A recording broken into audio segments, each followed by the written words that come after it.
On August 14, 1827, in the rice plantations surrounding Charleston, South Carolina, a plantation owner named Josiah Crane was found dead in his library, his skull crushed so completely that physicians examining the body reported bone fragments embedded in the mahogany desk 6 feet away. The coroner's report, still preserved in Charleston County archives, described injuries consistent with compression by hands of extraordinary size and strength, exceeding normal human capacity. The only suspect was a woman who stood 6 feet 8 inches tall, weighed over 240 pounds of solid muscle, and had vanished into the August night without a trace. For nearly 2 centuries, local historians have debated whether Sarah Drummond really existed, or if she was merely a legend born from guilt and fear. But the medical records, sale documents, and eyewitness testimonies suggest something far more disturbing: that she was absolutely real, and that what happened in that library was the inevitable conclusion of a horror that had been building for years. Before we continue with the story of Sarah Drummond and the night that shocked Charleston society into a silence that lasted generations, I want to ask you something. If you are fascinated by true historical mysteries that blur the line between documented fact and terrifying legend, hit that subscribe button right now. And please, leave a comment telling me what state or city you are listening from. I read every single one, and I love knowing that these forgotten American stories are reaching people across the country. Now let's step back to where this nightmare truly began.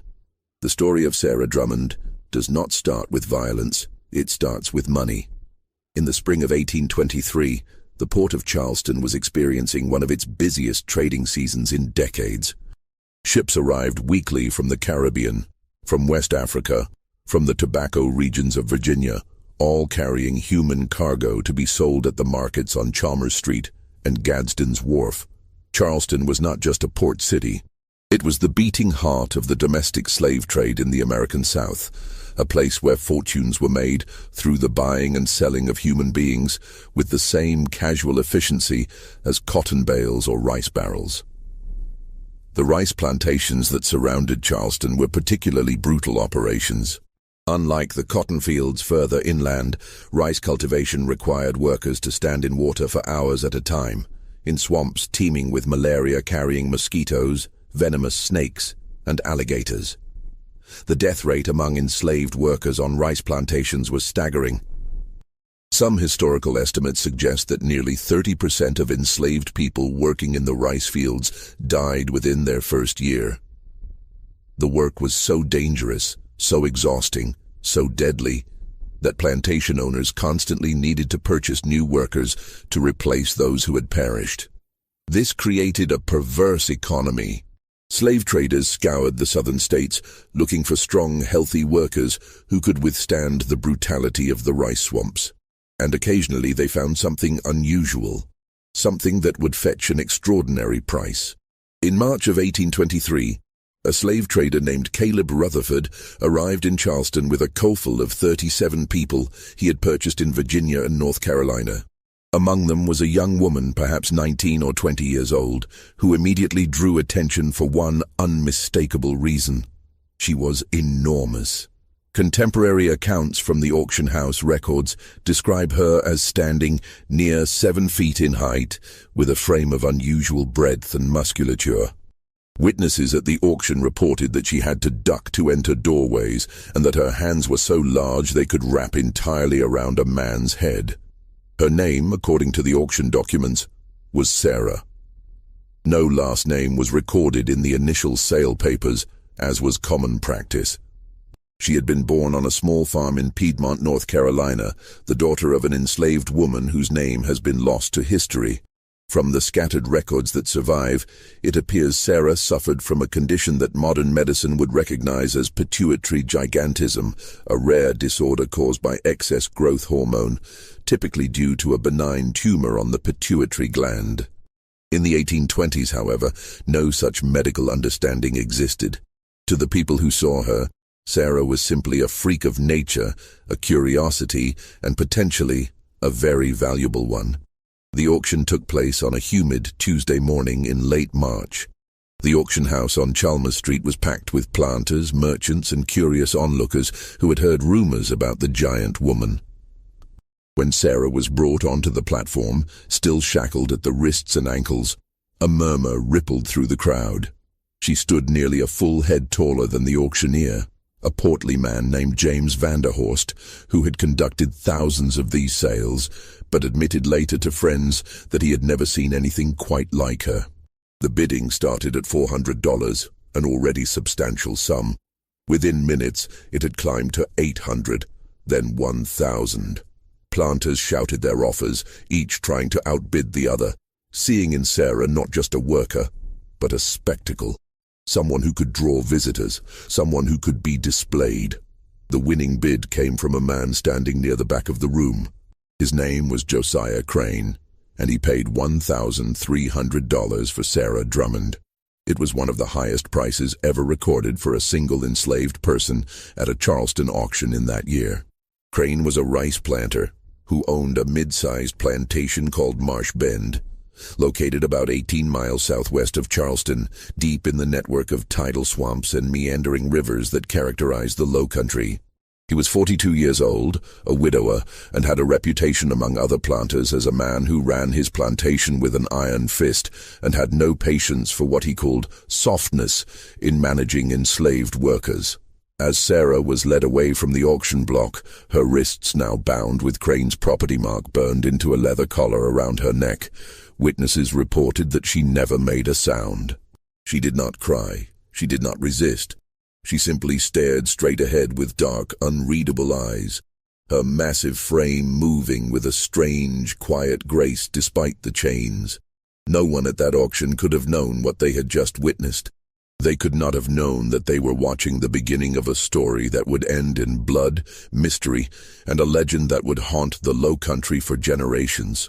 But perhaps they should have suspected something. Because according to the records, as Crane led Sarah to his wagon for the journey to Marsh Bend, one old woman in the crowd, a free black woman who sold flowers near the market, was heard to say, "That man just bought his own death." Marsh Bend Plantation was everything the Low Country was known for, and everything that made it a living hell for those forced to work there. The main house was a two-story structure built in the Georgian style, with white columns and a wide veranda that overlooked the rice fields stretching toward the Ashley River. Behind the main house sat the kitchen building, the overseer's cottage, a barn, a rice mill, and a row of 12 slave cabins made of rough-hewn timber with dirt floors and no windows. Beyond those lay the fields, hundreds of acres of carefully engineered rice paddies, connected by an intricate system of dikes, ditches, and floodgates that controlled the tidal water flow essential for rice cultivation. When Sarah arrived at Marsh Bend in late March of 1823, she was assigned to cabin number 7, which she would share with 5 other women. The overseer, a thin, nervous man named Porter Grimble, seemed visibly unsettled by her size. According to a letter he wrote to his brother in Columbia, which still exists in the South Carolina Historical Society archives, he described Sarah as a creature of such unnatural dimensions that she must stoop to enter the cabin, and when she stands at her full height, she resembles some ancient colossus more than a Christian woman. But Josiah Crane had not paid $1,300 for Sarah to simply work the fields. He had something else in mind. Within the first week of her arrival, Crane began exhibiting Sarah to visitors. He would invite neighboring planters, Charleston merchants, and even traveling gentlemen to Marsh Bend, specifically to see the giant negress he had acquired. Sarah would be brought to the main house, made to stand in the parlor or on the front veranda, and ordered to demonstrate her size and strength. Crane would have her lift heavy objects, barrels filled with rice, iron anvils, even full-grown pigs. He would stand next to her so visitors could see the dramatic difference in their heights. He would have her extend her hands so men could place their own hands inside hers and marvel at the difference. A diary entry from a Charleston physician named Dr. Edmund Porcher, who visited Marsh Bend in May of 1823, provides a chilling glimpse into these exhibitions. Dr. Porcher wrote, Mr. Crane has acquired a female specimen of most extraordinary proportions. She stands at least 6½ feet in height, perhaps more, with hands and feet of such dimension that I could scarcely credit my own measurements. Her strength appears commensurate with her size. I observed her lift a barrel of rice weighing no less than 300 pounds with apparent ease. Mr. Crane informs me he has received numerous offers to purchase her, but he declines, as she has become quite the attraction in our county. I confess the sight of her produced in me an unsettling sensation, as if nature herself had been experimenting with proportions beyond the normal boundaries of the human form. For Sarah, these exhibitions were only the beginning of her suffering at Marsh Bend. When she was not being displayed for Crane's guests, she was put to work in the rice fields under conditions that would have broken most people within months. Rice cultivation in the South Carolina Lowcountry was backbreaking, dangerous labor. Workers would wade into the flooded fields before dawn, standing in water up to their thighs for 10 to 12 hours at a time, bent over in the scorching sun, planting, weeding, or harvesting rice. The water was brackish, filled with leeches and water moccasins. The air hummed with clouds of mosquitoes. The heat was suffocating, made worse by the humidity rising from the swamps. Sarah's extraordinary size made her both an asset and a target. She could carry loads that would require 2 or 3 normal workers. She could operate the heavy wooden pestles used to thresh rice with a speed and power that astounded even the overseer. But her visibility also made her vulnerable. When Crane wanted to make an example to demonstrate what happened to those who worked too slowly or showed defiance, he would often choose Sarah, not because she had done anything wrong, but because punishing someone of her size sent a message that no one was beyond his reach. The punishments were savage. Historical records from rice plantations document the use of whipping posts, wooden stocks, and a device called the buck, where a person would be forced to sit with their knees drawn up, a stick placed under their knees and over their arms, effectively immobilizing them in an agonizing position for hours. Sarah experienced all of these. Overseer Grimble's letters mention at least 3 occasions during Sarah's first year at Marsh Bend, where she was publicly punished for insolence or refusing to be exhibited. But Sarah did not break, at least not in the way Crane expected. According to testimony from other enslaved people at Marsh Bend, testimony that would only be collected years later under very different circumstances, Sarah became someone the community both feared and relied upon. Her strength was used for the hardest tasks, moving the massive floodgates that controlled water flow into the rice fields, hauling timber for repairs, lifting boats out of the water. But her presence was also protective. There were stories of her stepping between an overseer's whip and a child too young to work but being beaten anyway. Stories of her carrying workers who had collapsed from heat exhaustion back to their cabins. Stories of her standing silently but immovably when Crane tried to separate mothers from their children during sales to other plantations. She spoke rarely. When she did, her voice was low and steady, carrying an authority that seemed at odds with her status as property. Some of the older enslaved people at Marsh Bend began to call her Tall Sarah, or simply the Wall, because once she decided to stand somewhere, nothing could move her except by force. And Josiah Crane was beginning to realize that force alone might not be enough. The first serious confrontation between Crane and Sarah occurred in the summer of 1824, about 15 months after her arrival at Marsh Bend. A Charleston gentleman named Augustus Pemberton had heard about the giant slave woman and traveled to Marsh Bend with an offer. He would pay Crane $300 to bring Sarah to Charleston for 2 weeks to display her at a traveling exhibition he was organizing, featuring curiosities of nature and science.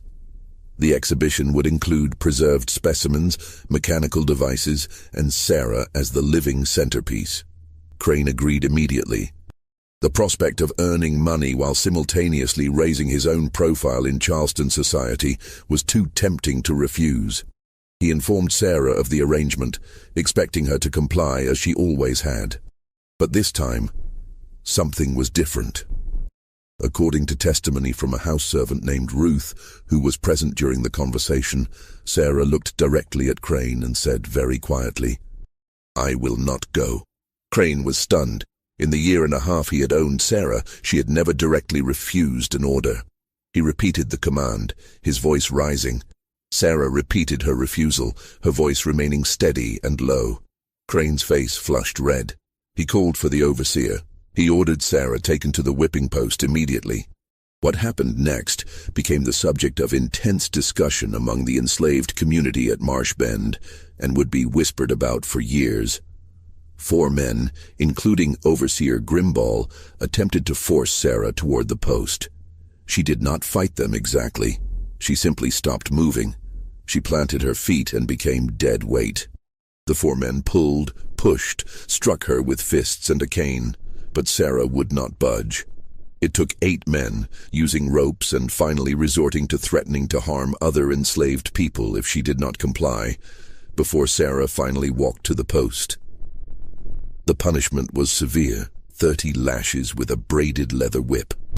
Witnesses reported that Sarah made no sound during the beating, even as blood soaked through the rough cotton dress she wore. When it was over, and she was finally released from the post, she walked back to her cabin without assistance, her back shredded, but her posture as upright as ever. She did not go to Charleston. Crane, humiliated in front of his overseer and workers, eventually told Pemberton the deal was off, inventing an excuse about Sarah falling ill. But something had shifted at Marsh Bend. The other enslaved people had seen that Sarah could be hurt. Yes, but they had also seen that she could make Josiah Crane back down. That frightened Crane more than he was willing to admit. Over the next year, an uneasy equilibrium developed. Crane continued to exhibit Sarah to visitors who came to Marsh Bend, but he stopped trying to take her off the plantation. Sarah continued to work the fields with the same quiet, implacable strength. The punishments continued, but they became less frequent, as if Crane understood that each one diminished his authority rather than reinforced it. But beneath the surface of that daily routine, something else was growing. Something that would come to terrible fruition on a hot August night in 1827 and change everything. Because in the spring of 1826, Sarah became pregnant. The father of Sarah's child was never officially recorded, but testimony from other enslaved people at Marsh Bend tells a consistent story. His name was Marcus, a man about 30 years old who worked as a carpenter on the plantation, skilled in the intricate woodwork required to maintain the rice mills and floodgate systems. Marcus had arrived at Marsh Bend 2 years before Sarah, purchased from an estate sale in Georgetown. He was known as a quiet, thoughtful man who could fix almost anything, and who had lost his own wife and daughter when they were sold away from him years earlier. Marcus and Sarah's relationship was, by all accounts, born from mutual respect rather than passion. In a world where so much was taken from them, where their bodies and labor were owned by someone else, they found in each other something resembling partnership. They would sit together in the evenings after the work was done, speaking quietly outside the cabins. Marcus would tell Sarah about the places he had been, the things he had built. Sarah, who had been moved so many times in her young life that she barely remembered her own mother's face, would listen. When Sarah discovered she was pregnant in early 1826, the news spread quickly through the slave quarters. Pregnancy on a plantation was always complicated, representing both hope and fresh horror. A child meant continuity, family, the possibility of something beyond the endless grind of labor. But it also meant vulnerability. It meant another life that could be threatened, sold, used as leverage. And on a plantation owned by someone like Josiah Crane, it meant danger. Sarah's pregnancy was difficult from the beginning.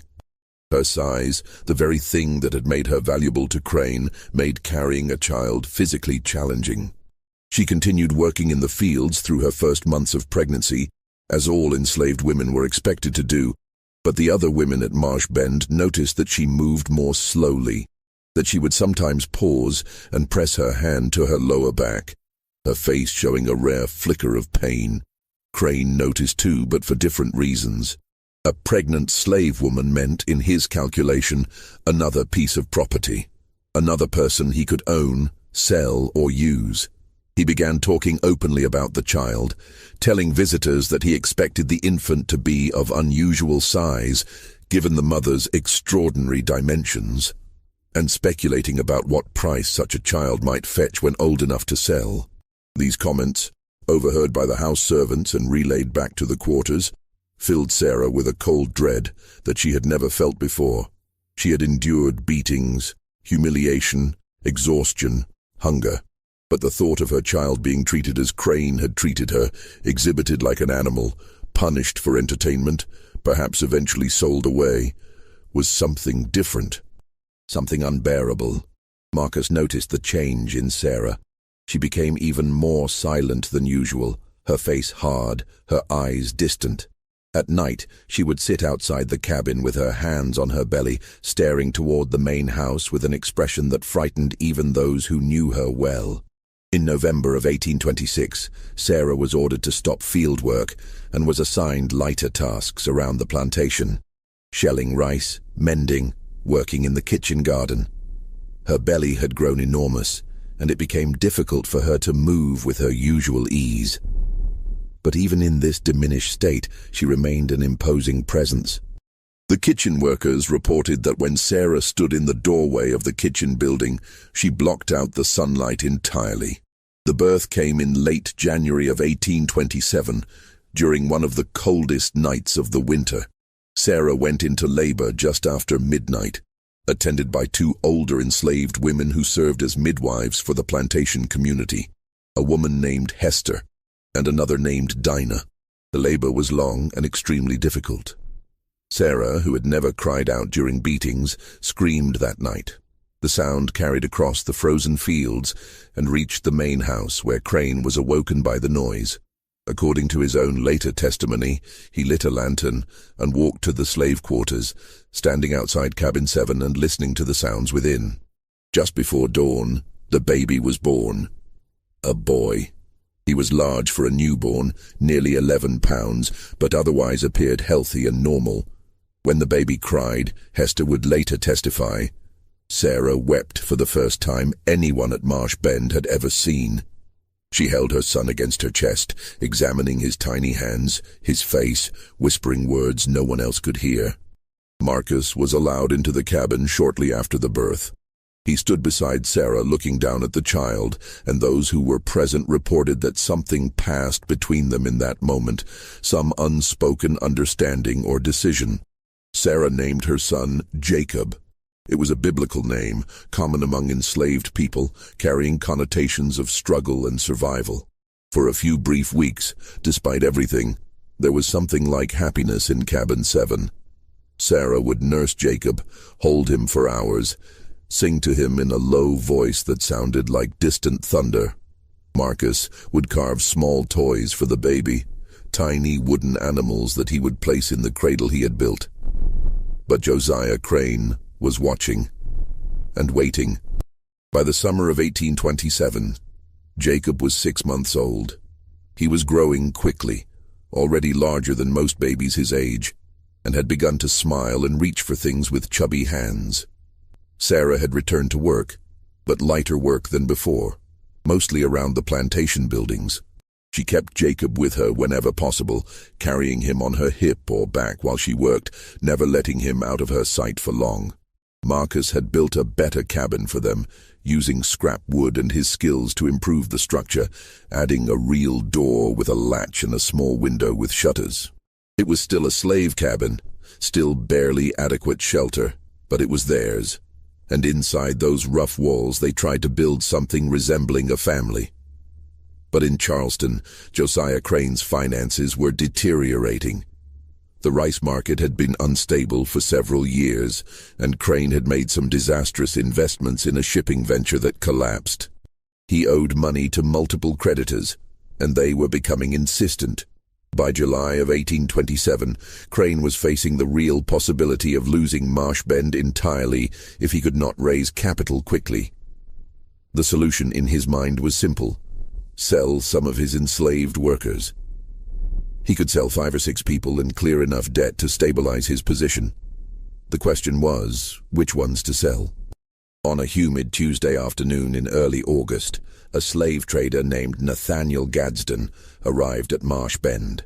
Gadsden was well known in the Charleston market, a man who specialized in purchasing enslaved people from financially troubled planters and then reselling them at auction or to plantation owners further south in Georgia and Florida. He had a reputation for driving hard bargains and for not caring where families ended up after he purchased them. Crane and Gadsden spent several hours walking through the plantation, inspecting the enslaved workers, discussing their ages, skills, and potential prices. When they reached the area near the kitchen garden where Sarah was working, with Jacob sleeping in a cloth sling on her back, Gadsden stopped and stared. The conversation that followed was overheard by a young boy named Peter, who was supposed to be hauling water, but had hidden behind a woodpile close enough to hear. Peter's testimony, given many years later, provides the only direct account of what was said. Gadsden: Lord Almighty, is that the giant woman I heard about? Crane: That is Sarah, 6'8", strongest worker I have. Gadsden: And the child? Crane: Her son, about 6 months old. Gadsden walked closer, circling Sarah while she continued working, her face expressionless. He seemed particularly interested in Jacob. Gadsden: How much for the child? Sarah's hands stopped moving. She did not turn around, but her entire body went rigid. Crane: I had not considered selling him separately. Gadsden: I have a buyer in Savannah. Wealthy family looking for a house servant they can train from infancy. They pay premium prices for children. Light work, good conditions. I could give you $400 for that baby today. There was a long silence. Sarah had turned slowly to face them now, still holding her hoe, her face absolutely blank. Crane: 400? Gadsden: Today. Cash. I take him with me when I leave this afternoon. Peter reported that Sarah made a sound then, low in her throat, like an animal, but she did not speak. Crane looked at her, then back at Gadsden. Crane: I need to consider this, but everyone who heard that conversation knew the truth. Josiah Crane needed $400 more than he needed to keep a 6-month-old baby on his plantation. It was just a matter of time. That night in Cabin 7, Sarah and Marcus spoke in urgent whispers until long after dark. No one knows exactly what they said, but the decision they reached would echo through history. The next morning, August 13th, 1827, Marcus was gone. He had vanished during the night, taking nothing with him except the clothes on his back. An enslaved man running away from a plantation was not unusual, though it was extremely dangerous. The roads were patrolled. Slave catchers operated throughout the low country with dogs and weapons. The punishment for captured runaways was savage, but Marcus did not run alone. Because hidden in the lining of his coat, sewn there by Sarah herself, was a detailed map Marcus had drawn of the plantation, the surrounding area, and the path to Charleston, along with a letter. The letter was addressed to anyone in Charleston who might help, explaining that Josiah Crane was planning to sell an infant child and begging for intervention, for assistance, for anything that might stop it. It was a desperate plan, almost certainly doomed to fail. But it was the only plan they had. Crane was informed of Marcus's disappearance just after dawn. His reaction was explosive. He ordered Overseer Grimball to organize a search party immediately, to contact the slave patrol, to send riders to Charleston to watch the roads. The plantation was in chaos all morning as men on horseback spread out through the surrounding swamps and fields, searching for any sign of Marcus. They found him just after noon, about 8 miles from Marsh Bend, trying to cross a creek. The slave patrol had dogs, and Marcus had left a trail through the soft mud near the water. They brought him back to Marsh Bend, bound with ropes, bleeding from dog bites on his arms and legs, but still alive. What happened next became the subject of testimony in multiple legal proceedings over the following months, though the accounts vary depending on who was speaking and when. Crane ordered Marcus taken to the whipping post immediately. He announced that he would personally administer the punishment and that it would be severe enough to serve as a warning to anyone else who might consider running. The entire enslaved community was forced to gather and watch. Sarah was made to stand at the front, holding Jacob. The punishment was brutal, even by the standards of that time and place. 50 lashes, delivered with a heavy leather whip. Marcus was tied to the post, his shirt torn away. Crane swung the whip himself, putting his full strength into each stroke. Blood appeared on Marcus's back after the 5th lash. After the 10th, his skin was torn open in multiple places. After the 20th, he had stopped screaming and hung limp against the ropes. Sarah watched all of it, her face like carved stone, her arms wrapped around Jacob, who was crying now, frightened by the sounds and the atmosphere of violence. Witnesses reported that Sarah's eyes never left Marcus's face, and that Marcus, in the brief moments when he was conscious, looked only at her. When it was over, Marcus was cut down and dragged to his cabin, barely conscious. Crane turned to address the assembled crowd, his own face flushed and sweating, blood flecks on his shirt. He announced that anyone who helped a runaway, anyone who even knew about a planned escape and did not report it, would receive the same punishment. Then he dismissed everyone back to work. Everyone except Sarah. Crane approached her, standing close enough that she had to look down at him. He was a man of average height, and next to Sarah, he looked almost childlike, but his voice was hard and cold. "Tomorrow morning," he said, "Mr. Gadsden returns, and he will take your son. You will not resist. You will hand the child over quietly. If you cause any trouble, if you make any scene, I will have Marcus beaten again, and this time he will not survive it. Do you understand me?" Sarah said nothing. She simply stared down at Crane with those dark, unreadable eyes. After a long moment, Crane turned and walked back to the main house. That night the plantation was unnaturally quiet. Even the normal sounds of the swamp seemed muted, as if the world itself was holding its breath. In cabin 7, Sarah sat on the floor, holding Jacob, rocking him slowly while he slept. In another cabin, Marcus lay on his stomach, his shredded back treated with grease and herbs by the other enslaved people, drifting in and out of consciousness. And in the main house, Josiah Crane sat in his library, going over his account books, calculating how the $400 from selling Jacob would ease his immediate financial pressures. He drank brandy and occasionally looked out the window toward the slave quarters, his face troubled, despite his certainty that he had made the right decision. None of them knew that the next night would end in blood, mystery, and a legend that would never truly be solved. August 14th, 1827, dawned hot and oppressively humid, the kind of low-country summer day where the air feels thick enough to choke on. The sun rose blood-red over the rice fields, filtered through the haze of moisture rising from the swamps. Later, people would remember that detail, as if nature itself had been warning them of what was to come. Sarah rose before dawn, as she always did. She nursed Jacob, changed him, dressed him in the cleanest clothes she had, a small cotton gown she had sewn herself. She held him close and whispered to him for a long time, words no one else heard. Then she carefully placed him in the wooden cradle Marcus had made, and she went to work. All morning, Sarah worked in the kitchen garden with a kind of mechanical efficiency. The other women working near her reported that she spoke to no one, acknowledged no one, simply moved through her tasks with her face expressionless and her movements precise. Several people tried to speak to her, to offer sympathy or support, but she did not respond. It was as if she had retreated somewhere deep inside herself, somewhere no one could reach. Around mid-morning, Nathaniel Gadsden arrived at Marsh Bend in a wagon driven by his assistant, a young man whose name is not recorded. Gadsden went directly to the main house and was shown into Crane's library, where the two men finalized their transaction.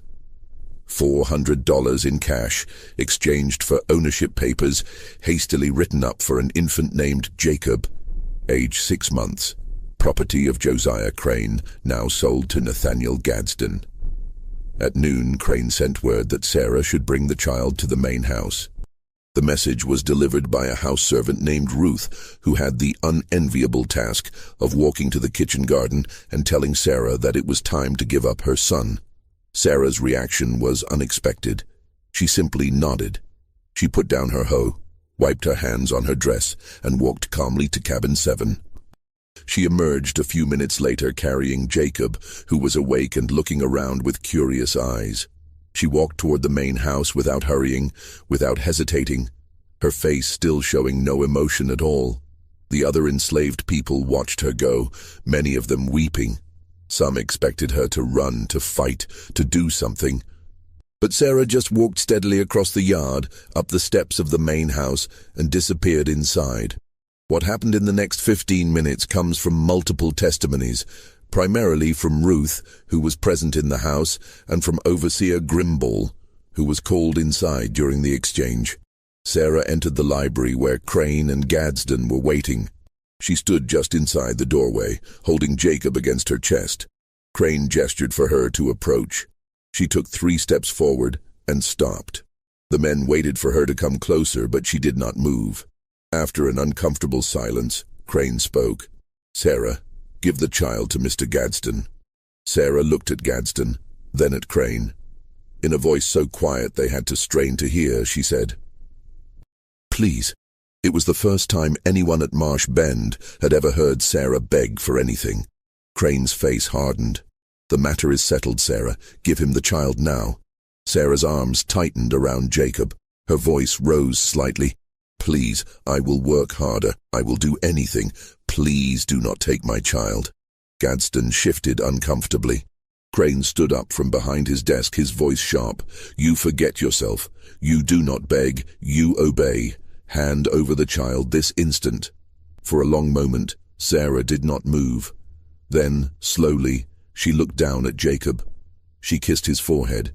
She whispered something to him, and then, with hands that were shaking for the first time anyone had ever seen, she held him out toward Gadsden.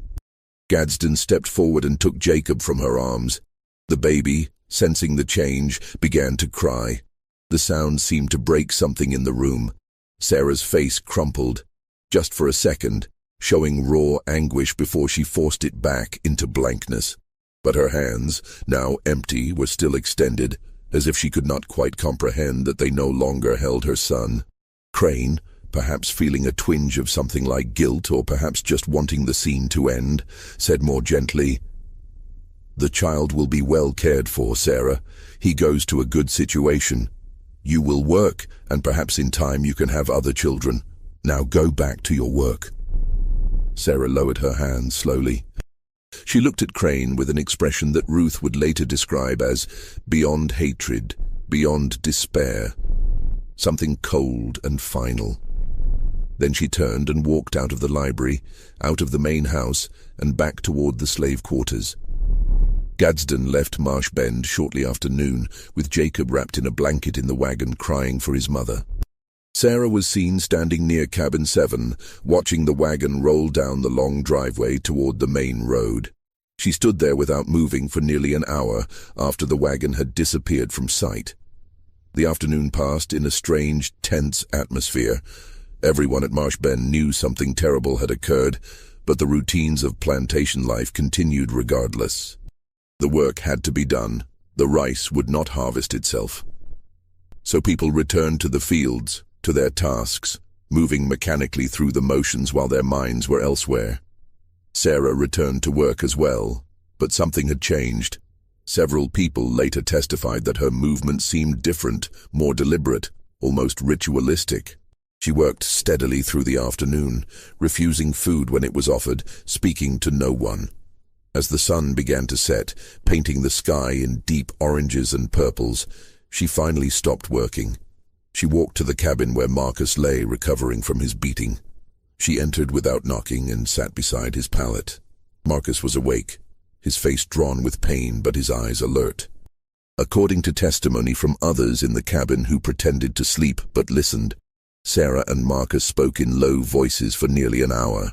The exact words were never recorded, but the tone was described as final, as if they were saying goodbye.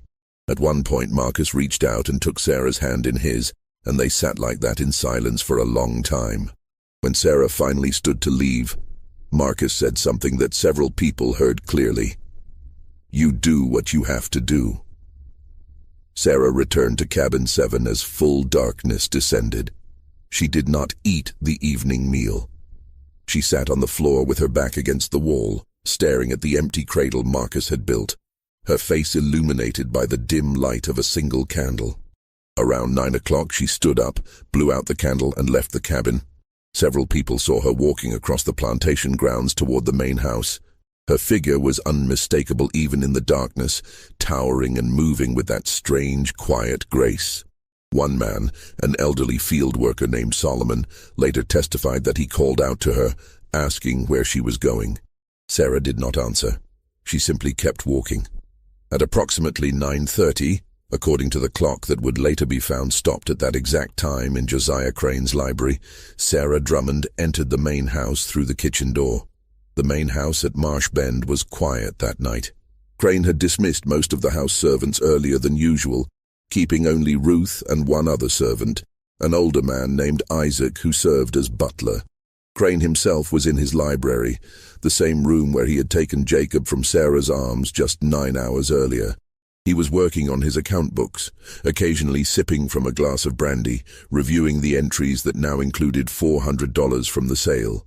Ruth was upstairs in one of the bedrooms, turning down the bed and preparing the room for the night. Isaac was in the kitchen building, which was separate from the main house, as was common in plantation architecture, finishing the cleaning from the evening meal. Neither of them saw Sarah enter through the kitchen door and move through the darkened house toward the library. What happened in the next several minutes has been reconstructed from physical evidence, from the testimonies of those who arrived shortly after, and from one crucial witness, Ruth, who heard sounds from downstairs and came to investigate. According to Ruth's testimony, given 3 days later to the Charleston magistrate, she heard Crane's voice first, raised in anger but not quite shouting. She could not make out the words, but the tone was unmistakable. Then she heard another voice, much lower, which she recognized immediately as Sarah's. Ruth started down the stairs, moving quietly, uncertain whether she should intervene or not. As she reached the bottom of the stairs, she heard Crane shout, "How dare you enter this house? Get out immediately, or I will have you whipped until you cannot stand." Sarah's response was too quiet for Ruth to hear clearly, but it caused Crane to shout again, "The child is sold. The matter is finished. You have no rights here. You own nothing, not even yourself." There was a sound then that Ruth described as furniture scraping, as if a chair had been pushed back suddenly. Then Crane's voice again, but different now. Higher. Frightened. "Stay back. Do not come closer. I am warning you." Ruth, terrified but compelled by some instinct she could not name, moved to where she could see through the partially open library door. What she saw, she would later say, would stay with her for the rest of her life. Sarah stood in the center of the library, her head nearly touching the ceiling. Crane had backed up against his desk, his face pale, one hand reaching behind him as if searching for something. The lamp on the desk cast wild shadows, making Sarah's figure seem even larger, almost inhuman in its proportions. "I want my son back," Sarah said. Her voice was perfectly calm, perfectly steady. "Impossible," Crane said. "He is sold. The law supports me. You are my property, and that child was my property, and I had every right to... I want my son back." Crane's hand found what he was searching for, a pistol he kept in the desk drawer. He pulled it out and pointed it at Sarah with a shaking hand. "I will shoot you if you take another step. I swear before God I will shoot you where you stand." Sarah looked at the pistol. Then she took a step forward. "Stop." Crane's voice cracked. "I will do it, I will." Sarah took another step. She was close enough now that she could have reached out and touched him. Crane pulled the trigger. The sound of the gunshot was deafening in the enclosed space. Ruth screamed. But when the smoke cleared, Sarah was still standing. The ball had struck her in the left shoulder, tearing through muscle and striking bone, but she had not fallen. She had barely moved. Blood was spreading across her dress, black in the lamplight, but her face showed no pain. Only that same terrible blank determination. Crane stared at her in horror. He tried to cock the pistol again for a second shot, but his hands were shaking too badly. Sarah reached out and took the pistol from his hands as easily as one might take a toy from a child. She threw it across the room, where it struck the wall and clattered to the floor. "Where is my son?" Sarah asked. "I do not know." Crane was backed against the desk now with nowhere to go. "Gadsden took him. I do not know where. I swear I do not know." Sarah stood there for a long moment, looking down at Crane. Blood was dripping from her shoulder, pattering on the floor. When she spoke again, her voice was so quiet that Ruth could barely hear it. "You took everything from me. You took my body, my labor, my dignity, my child. You took everything. What do you have left to take?" "Please," Crane whispered. "Please, I can get him back. I can find him. I can—" But Sarah was not listening anymore. She reached out with both hands and took Crane by the head, her enormous hands wrapping around his skull the way one might hold a melon. Crane tried to scream, but the sound was cut off almost instantly. Ruth turned and ran. She ran out of the house across the yard, screaming for help. Behind her, from inside the library, she heard a sound she would describe as like a pumpkin being smashed, followed by the heavy thump of something large falling to the floor. By the time Overseer Grimball and 2 other men arrived at the main house, perhaps 3 minutes later, the library was silent. They entered cautiously, Grimball carrying a rifle, expecting violence. What they found was worse than violence. It was finality. Josiah Crane lay on the floor beside his desk, on his back, his eyes open and staring at nothing. His head was misshapen, crushed with such force that blood and brain matter had sprayed across the desk and nearby books. The physical evidence was unmistakable. He had been killed by compression, by hands of extraordinary size and strength, squeezing his skull until it fractured and collapsed inward. Sarah was gone. The window behind the desk, which looked out over the back of the property toward the swamps, was open. A trail of blood led from Crane's body to the window and out into the darkness beyond. The men stood in shocked silence for a moment, trying to comprehend what they were seeing. Then Grimball took control. He sent one man to ride to Charleston immediately to alert the authorities.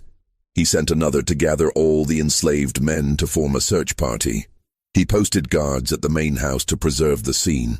But even as he gave these orders, Grimball knew in his heart that they would not find Sarah Drummond. The swamps around Marsh Bend were vast, dark, and treacherous. A person who knew them well could disappear into that wilderness and never be found. And Sarah had just killed a white plantation owner in front of a witness. She had nothing left to lose. The search began within the hour, but it was chaotic and disorganized. Men with torches and dogs spread out into the swamps, calling out, crashing through the underbrush. They found the blood trail easily enough, droplets leading away from the house into the rice fields and then toward the tree line.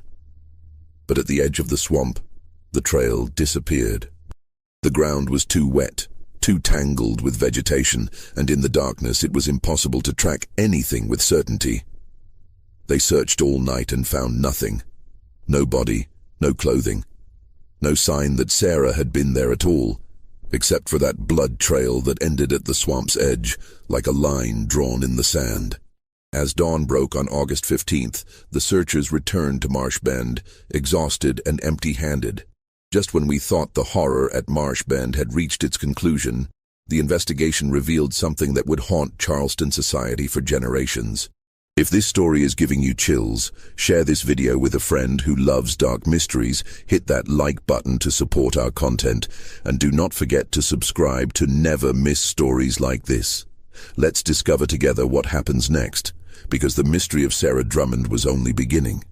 The Charleston authorities arrived at Marsh Bend on the afternoon of August 15th, led by a magistrate named William Huger, and accompanied by the sheriff, 2 deputies, and a physician named Dr. James Priolo.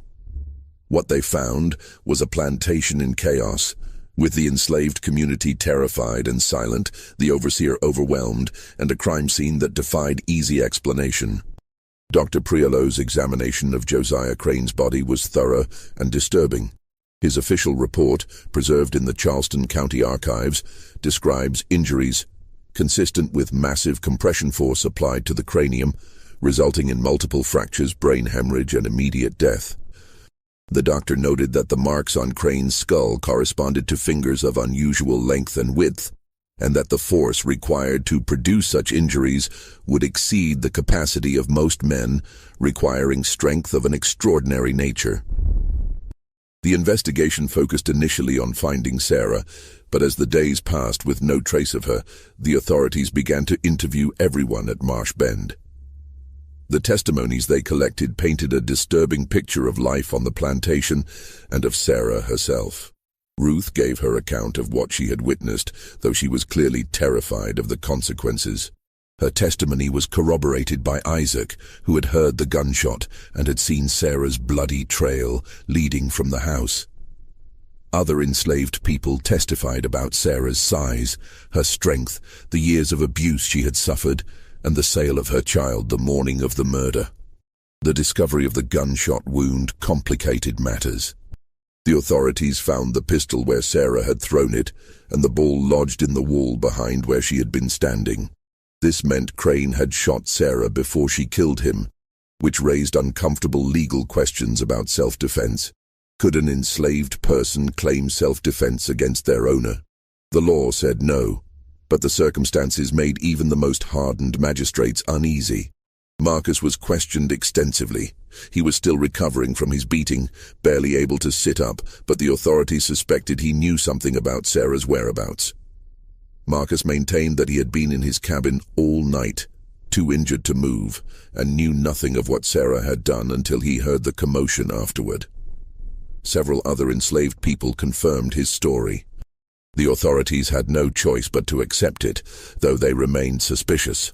As word of the murder spread through Charleston and the surrounding Low Country, public reaction was divided and intense.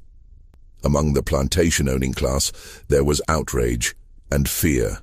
If an enslaved woman could kill her owner with impunity and then disappear, what did that mean for the stability of the entire system?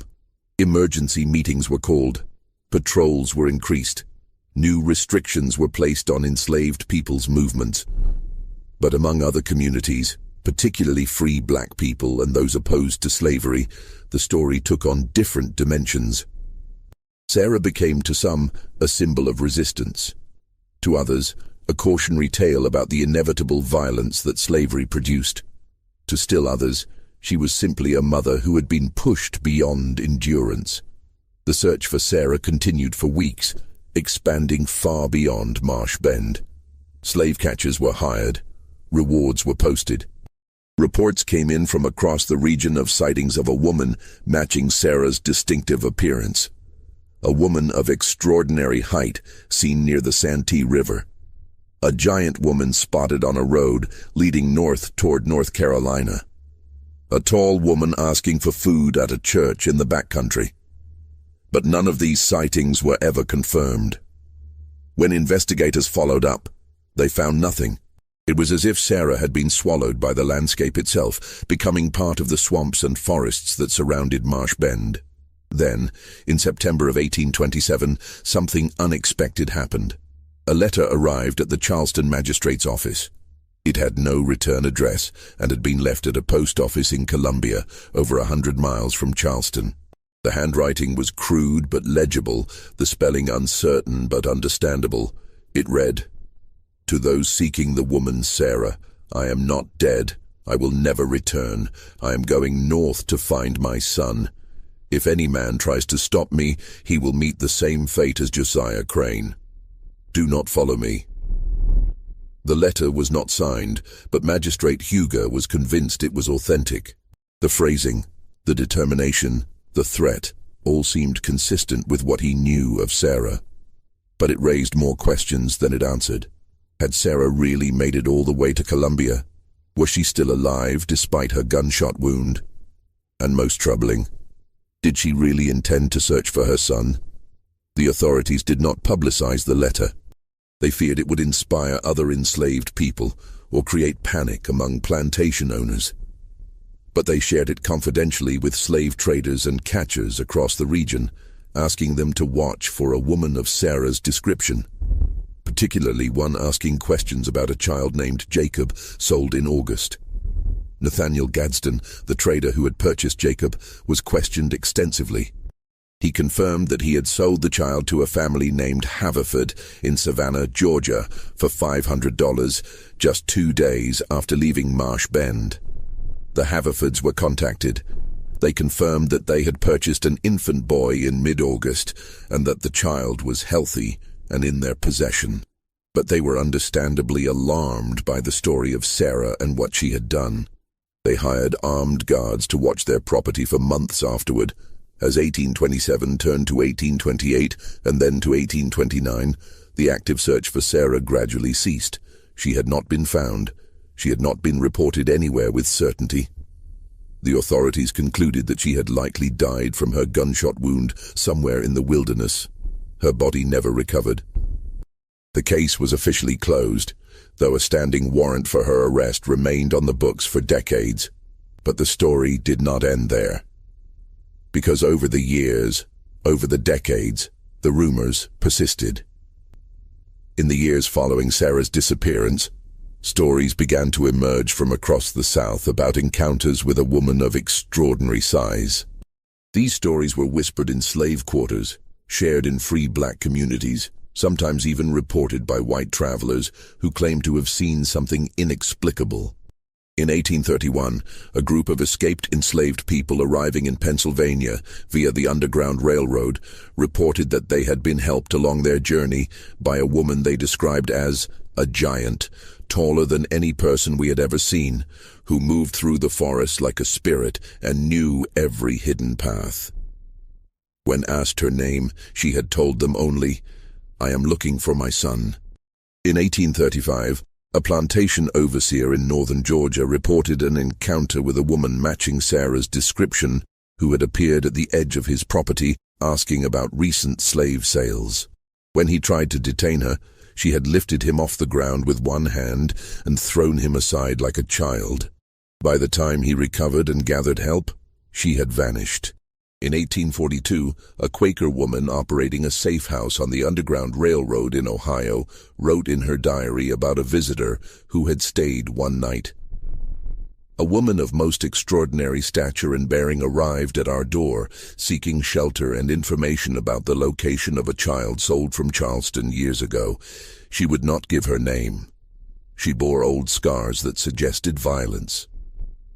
She wept when we told her we had no information about her son. In the morning, she was gone." These stories, and dozens like them, became part of the legend of Sarah Drummond. But were they real encounters, or were they myths built on a foundation of hope and fear? The historical record provides no definitive answers. What is documented is that in the decades following 1827, several plantations in South Carolina and Georgia reported thefts of food, clothing, and medicine, with witnesses describing the thief as a woman of unusual height. Some plantation owners became convinced that Sarah was living in the swamps and forests, surviving on stolen goods, and perhaps helping other runaways escape to freedom. One particularly detailed account comes from a diary kept by a plantation owner named Samuel Gaillard, whose property bordered the Francis Marion National Forest in South Carolina. In an entry from 1838, Gaillard wrote, "My overseer swears he saw the giant negress that killed Josiah Crane all those years ago. He says she was watching our property from the tree line at dusk, standing so still she seemed part of the forest itself. When he approached, she simply turned and disappeared into the woods. He tracked her for a mile but lost the trail in a creek. I confess I do not know whether to believe him or attribute this to an overactive imagination fueled by too much whiskey. But he was genuinely shaken, and he is not a man given to flights of fancy." The legend of Sarah took on different meanings in different communities. Among enslaved people, she became a symbol of resistance, a reminder that even the most oppressed person could strike back against their oppressor. Songs were sung about her in the slave quarters, though always carefully, always in code. In some versions of these songs, Sarah became a kind of avenging spirit, protecting runaways and punishing cruel masters. Among white Southerners, particularly plantation owners, Sarah became a cautionary tale about the dangers of pushing enslaved people too far, and also a monster story used to justify even harsher controls and punishments. Some claimed she had become a cannibal living in the swamps. Others said she had gone mad and would attack any white person she encountered. These stories, however absurd, revealed deep anxieties about the system of slavery itself, and what might happen if that system were truly challenged. Free black communities and abolitionists in the North told yet another version of Sarah's story. In their telling, she became a hero who had struck a blow for freedom and then escaped to the North, perhaps even making it to Canada. Some claimed she had been reunited with her son. Others said she had become an active conductor on the Underground Railroad, using her knowledge of the southern wilderness to guide hundreds of people to freedom. The truth, as is often the case with legends, was likely far more mundane and tragic than any of these stories. But one fact remained incontrovertible. Sarah Drummond was never captured, never confirmed dead, and never seen again with any certainty by anyone who could prove it. In researching this story, I have examined every document, every testimony, every scrap of evidence that remains from that night in August 1827, and the years that followed. And while I cannot tell you with absolute certainty what happened to Sarah Drummond after she climbed through that library window and disappeared into the swamps, I can tell you what the evidence suggests. The gunshot wound Sarah received from Josiah Crane was serious. The coroner's report noted blood at the scene, consistent with a significant injury. Dr. Priolo, who examined the scene the next day, stated that without medical treatment, such a wound would likely lead to infection and death within days or weeks. Sarah had no access to medical care.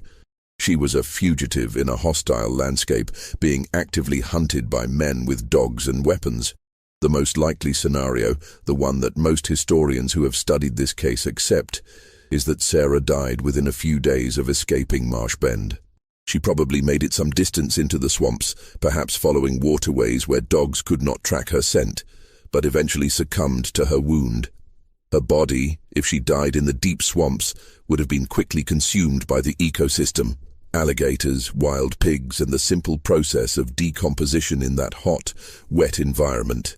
Within weeks, there would have been nothing left to find. This explanation accounts for why no confirmed sightings of Sarah ever occurred, why the authorities never found any solid evidence of her continued existence, and why the blood trail from Marsh Bend ended so abruptly. It is the rational, evidence-based conclusion, and yet, there are details that do not quite fit this neat explanation. The letter received in Colombia was real. Someone wrote it. Someone who knew details about Sarah that were not public knowledge. If Sarah died in the swamps near Marsh Bend, who wrote that letter? The reports from the Underground Railroad operatives are also difficult to dismiss entirely. These were serious people, committed to their cause, not given to spreading false rumors. When they reported encounters with a woman matching Sarah's description, they did so in private correspondence and personal diaries, not in public statements meant to inspire or mislead. And there is one more piece of evidence that I have saved for last, because it is perhaps the most intriguing and the most difficult to verify. In 1889, 62 years after the death of Josiah Crane, a physician in Philadelphia named Dr. Robert Hayes was treating an elderly black woman in her sickbed.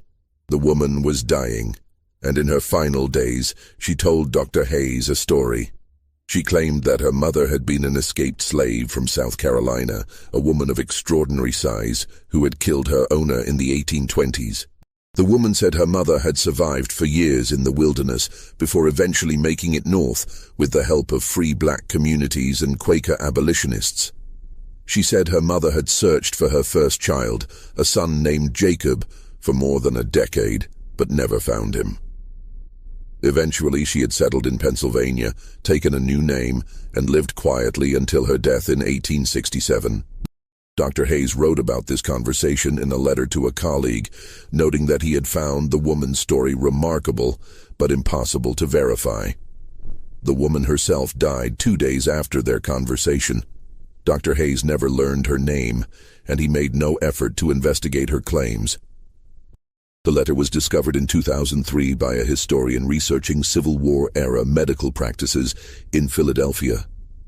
Could this woman have been Sarah Drummond's daughter? Could Sarah have really survived, really escaped, really lived to old age in Pennsylvania?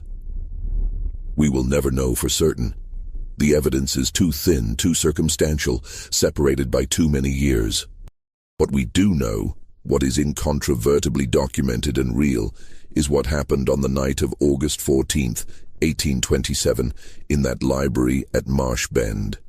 We know that a woman who had been treated as property, exhibited as a curiosity, worked to exhaustion, beaten and humiliated, finally reached a point where she had nothing left to lose. We know that when her child was taken from her, when the last thing she had to care about was torn from her arms and sold for $400, something inside her broke.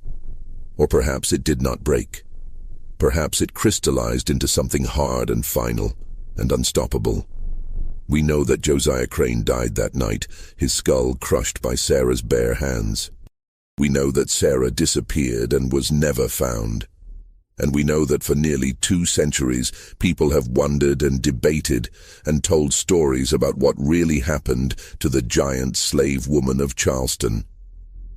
The truth is probably simpler and sadder than the legends. But the legends persist because they speak to something fundamental about the human spirit and what happens when that spirit is pushed beyond endurance. Sarah Drummond, whether she died in those swamps or lived to old age in Pennsylvania, became more than just one woman. She became a symbol of resistance, of maternal love, of the breaking point where oppression transforms into rage and rage into action. And perhaps that is why her story has never been forgotten, even when the facts themselves have become uncertain. Because we want to believe that Sarah survived. We want to believe that she found her son, or at least that she lived free for some years before she died. We want to believe that someone who suffered so much and fought back so fiercely was rewarded with something more than a lonely death in a swamp. But history does not traffic in what we want to believe. History deals in what happened, in what can be documented and proven. And the documented truth is this: Sarah Drummond killed Josiah Crane on August 14, 1827, and then vanished from the historical record as completely as if she had never existed at all. Except she did exist. The sale records prove it, the medical examinations prove it, the testimonies prove it, and most of all, Josiah Crane's crushed skull proves it. Sarah Drummond was real. What she did was real. And somewhere in the swamps of South Carolina, or the forests of Georgia, or perhaps in a quiet grave in Pennsylvania, her bones are resting still. As for Jacob, Sarah's son, his fate can be traced with more certainty. Records show that the Haverford family of Savannah raised him as a house servant. He lived until 1891, dying at the age of 64, and was buried in a small cemetery outside Savannah. In his later years after emancipation, Jacob worked as a carpenter and had his own family. According to interviews conducted with his descendants in the 1930s as part of the Federal Writers Project, Jacob knew the story of his mother and what she had done. He told his children that he carried with him always a small wooden toy, carved in the shape of a horse, that had been made by his father Marcus before he was sold away from Marsh Bend. He named his first daughter Sarah.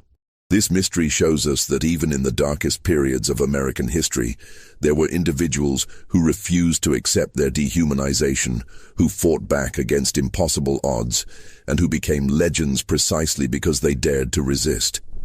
What do you think of this story? Do you believe Sarah survived and made it north, or did she die in those swamps near Charleston? Do you think the physician's account from 1889 was real, or just another legend built on hope? Leave your comment below. If you enjoyed this tale and want more horror stories rooted in real American history, subscribe, hit the notification bell, and share with someone who loves mysteries that blur the line between documented fact and enduring legend. See you in the next video.